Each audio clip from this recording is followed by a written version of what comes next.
Welcome to Inside Gaming. I'm Brian. It's the weekend roundup. We did it. We are still employed. All right, it's the weekend. Let's dunk on Google Stadia yet again. I can't get enough. All right, so we've talked quite a bit about Stadia's troubles, the laggy gameplay, not having all the features that were promised. Oh, and its players seem to be fleeing. If you look at games like Destiny 2, it's seen its population cut in half. Not great. Well, now Stadia's got even more bad news because competition is on the horizon. Specifically, we're talking about Microsoft's Project xCloud. It's kind of like Stadia, except it's made by a company that actually knows what it's doing. You might know Project xCloud. It's in beta right now, and this week they announced they were adding more than a dozen games to the service. Pretty nice list. They're adding Halo Master Chief Collection, Destiny 2, Civilization 6, The Wolf Among Us, the Telltale Batman games, Wasteland 2 Director's Cut. That's just a few. But if you add that to the games that are already on xCloud, Gears 5, Devil May Cry 5, Tekken 7, State of Decay 2, there are already more than 80 games on the xCloud total, and pretty good ones too. Now, how many does Stadia have? 20 something? Maybe 30-ish, about a quarter of what's on xCloud. That's kind of an insane difference, especially when you consider xCloud is free right now because it's still in beta, and Stadia is allegedly a non-beta service that released more than 2 months ago. Oh, and if you're playing Stadia right now, it's because you paid $130 for a controller bundle, and then it's gonna cost a monthly fee after your 3-month free trial ends. Now, in fairness to Stadia, they clearly know that they need more games. They recently said that they're gonna add more than 120 this year, and they said in the first half of 2020, more than 10 will be exclusives, but it's still missing a lot of features like supporting more Android phones, 4K gaming on the web. All of this has led to an impression that Stadia launched in a half-baked state. And people got that impression because it's correct. Meanwhile, Microsoft's strategy of kind of slow rolling out Project xCloud seems to be working. For one, it's in beta, it's free, so if it doesn't work for you, you don't feel ripped off. And as Windows Central pointed out, it's seeing good traffic overseas too. South Koreans are spending almost twice as many hours streaming as those of us in the West, probably because they have way better internet over there, but still, that is a lot. Now, there's no official date for Project xCloud, but even in this state, kind of already looks like it's destroying Stadia. I don't know. Ben, you've been playing it. What are your impressions? I've used it pretty much like all over the world at this point. Yeah. I took a trip to Japan. I was able to play it for 3 hours on the bus on a mobile network using Google Fi. Went to Japan from Kyoto to Tokyo on a train and was able to play it as well with minimal to no lag. I think it. That's what I was wondering what the latency is like. And the best part is I don't have to hook a controller into the phone. It works all via Bluetooth with headphones and the controller hooked into the phone. The future's here. I feel like xCloud is what Stadia kind of promised it would be. Yeah. You know, but I feel like we're seeing the difference between Microsoft, a company that has like experience in gaming, like decades at this point, versus Google, which is definitely a newcomer. Yeah, easily like the best part of xCloud is that it works. Like I can just sit down and play it. Like and also it's great to avoid people. If you're on the bus and you don't want to talk to that smelly old man sitting next to you, pop in your headphones, play some games. It's great. Awesome. Yeah, I want to try. I haven't tried it, but I feel like that's the number one thing for these streaming services. They have to work. Because if there's a lot of you're done. Moving on, crunch has been in the news a lot over the last few years, but it hasn't gone away, guys, at all. One of the leads on the upcoming Doom Eternal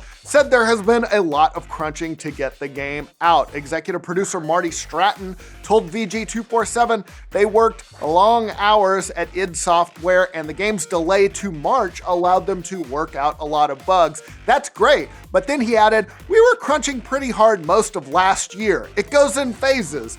He added, we'll have one group of people crunching so that the next group of people are teed up properly. As they get done, they may need to crunch a little bit. Then he added, with no sense of irony, we really, truly do try and be very respectful of people's time and lives. We have very dedicated people that just choose to work a lot in many cases. It was nice because we want the game to be perfect.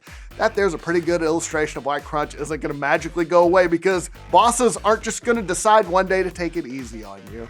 Meanwhile, we have had a lot of games delayed recently, like Final Fantasy VII Remake, the Avengers game, Cyberpunk 2077, but some people say that's going to lead to even more crunch to meet the new deadline, so it's a very vicious cycle. Honestly, Just doesn't seem like management is ever going to fix it on its own. Meanwhile, Doom Crunch Eternal is set to release March 20th. Is Silent Hill coming back? There's a rumor out there that Konami is planning on resurrecting the franchise after nearly 8 years. The site Rely on Horror, cited a leaker named Dusk Golem, aka Aesthetic Gamer. It's a lot of aliases, who has been right in the past though when it comes to Resident Evil games. They recently tweeted that there are a couple of new Silent Hill games in the work. A couple. They added, Konami about 2 years ago reached out to various developers to pitch ideas for 2 Silent Hill games. One, a soft reboot of the franchise, the other, an episodic Telltale / Until Dawn style game to go alongside the reboot. That's all they gave us. That'd be awesome if it's true. Haven't heard anything official yet though. If you are stoked to play Half-Life Alyx and want to catch up on the series, now is a great time. Valve recently announced that all Half-Life games are free to play until Alyx releases. That includes Half-Life, Half-Life 2, and both episodes 1 and 2. As Valve put it, Half-Life Alyx is set before the events of Half-Life 2 and the episodes, but the games share characters and story elements. The Half-Life Alyx team believes that the best way to enjoy the new game is to play through the old ones, especially Half-Life 2 and the episodes, so we want to make that as easy as possible. Hey, the price is right. Alyx is due sometime out in March. Moving on, Nintendo won a big court battle recently. You might remember a few years ago, a jury awarded a company called iLife Technologies more than $10 million after they claimed that the Wii remote controller violated one of its patents.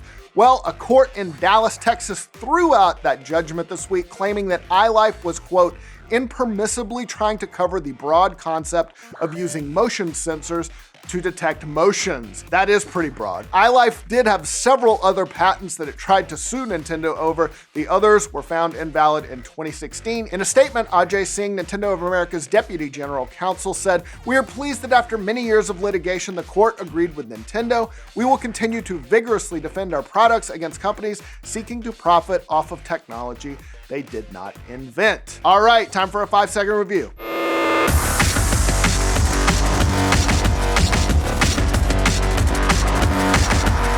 Yeah, I still don't get it.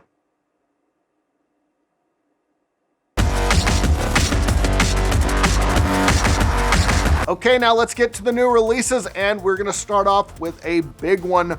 Warcraft 3 Reforged is almost here. Oh my God, I'm stoked. If you're not familiar, it's a remastered edition of the classic 2003 RTS Warcraft 3 Reign of Chaos and its expansion, The Frozen Throne. Holy crap, that came out in 2003? I feel a million years old now. You're an old gamer, Brian. Ben, you weren't even born yet. Jesus Christ. Anyway, the remaster keeps the gameplay of the original Warcraft 3 while reminding you that death is just around the corner. It also adds revamped graphics, improved modding capabilities, an altered campaign balance, changes, and modern online BattleNet features. It comes to PC January 28th. I'm so excited to play this again. Oh my God, I hope my arthritis won't affect my gameplay. Moving on, Journey to the Savage Planet is a colorful co-op adventure game. You play as the newest recruit to Kindred Aerospace, which proudly touts its rating as the 4th best interstellar exploration company.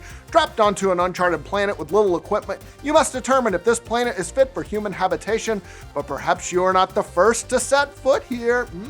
Survey 4 different biomes on planet ARY26. Planet ARY26, why aren't you at your post? No, it was a terrible Star Wars joke. Scan and catalog alien flora and fauna at your own pace. Discover more than 30 creatures, wow, 30, each with its unique behaviors, threats, and abilities. Complete player-driven quests while uncovering hundreds of collectibles and secrets along the way. It also has 2-player online co-op. It comes to PS4, Xbox One, and the Epic Game Store January 28th. Kentucky Route Zero TV Edition is almost here. It's the console version of the hit PC game. If you're not familiar, it's a magical realist adventure game. It's got 5 acts, features a haunting electronic score, and a suite of hymns and bluegrass standards recorded by the Bedquilt Ramblers.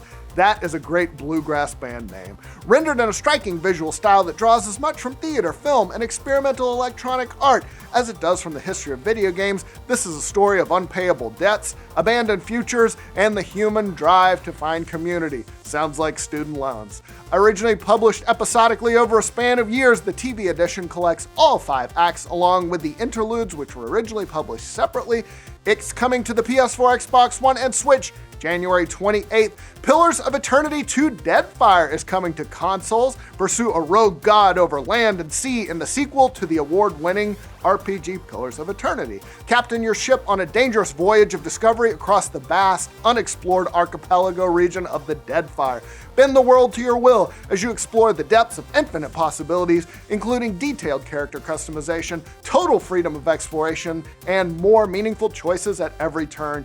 Deadfire builds on the foundation of classic D&D gameplay with vastly improved graphics, deeper game mechanics, and a whole new handcrafted adventure where choices truly matter. It comes to the PS4 and Xbox One January 28th. In Cook Serve Delicious 3, hit the road as you travel across the U.S. to participate in the Iron Cook National Food Truck Championships with your trusty robot crew, Whisks and Cleaver. Whisk, singular, I mean. Set in the radically changed, war-torn America of 2042, it's a pretty dark theme for a cooking game. Play through an all-new story-driven campaign where you cook hundreds of foods, including many brand new to the series, across hundreds of levels in a new gameplay structure that has been completely redesigned to deliver fast-paced action, or take it easy with the all-new chill mode that can be toggled on and off at any time if you just need to chill and play some video games. It comes to early access January 29th. Through the Darkest of Times is set in 1933 Berlin. And you are the leader of a small resistance group of ordinary people, from Jews to Catholics and communists to patriots who simply can't stand aside. Your goal is to deal small blows to the Nazi regime, dropping leaflets to spread awareness about what they're really up to among the people, painting messages on walls, sabotaging, gathering information, and recruiting more followers, and all of that while staying undercover, because if the Nazis learn about your group, guess what? You're screwed. They don't play around. It's coming to the PC January 30th. Days of War is an online FPS that reimagines the team-based, close-quarter, non-stop action of classic World War II multiplayer shooters. Experience the heart-pounding, bullet-flying action of World War II like never before. In this competitive, team-based first-person shooter, you will dive into non-stop combat across several theaters of World War II, play online in the 32-player multiplayer, or hone your skills offline against bots and in the gun range. It's been in early access a couple years. Its official launch on PC, January 30th. Not Tonight, Take Back Control Edition. Ooh, this is a post-Brexit management game fusing a time pressure RPG with a politically charged story where every decision matters. Will you join the resistance and fight the regime, or keep your head down and hope that one day this will all be a distant memory? I will take option 2 because I'm a coward. In an alternative Britain where Brexit talks have collapsed, an extreme far-right government has taken power, citizens of European heritage have been rounded up and exiled, forced out of your previous life, you find yourself in the midst of a booming gig economy, fighting to scrape by and return to the city you call home. Most of that sounds like the present. That's not a dystopian future. That's the one we live in right now. Anyway, it comes to the Switch January 31st. That's all the news we got for you this week, guys. Hope you guys have a great weekend. I hope my audio hasn't cut out this last minute. But have a great week, you guys. We love you. Bye. Hey everybody, welcome back to Inside Gaming Daily for Monday. Let's all clap a little bit for the beginning of the week. I'm going to tell everyone a little secret. We're not actually here today.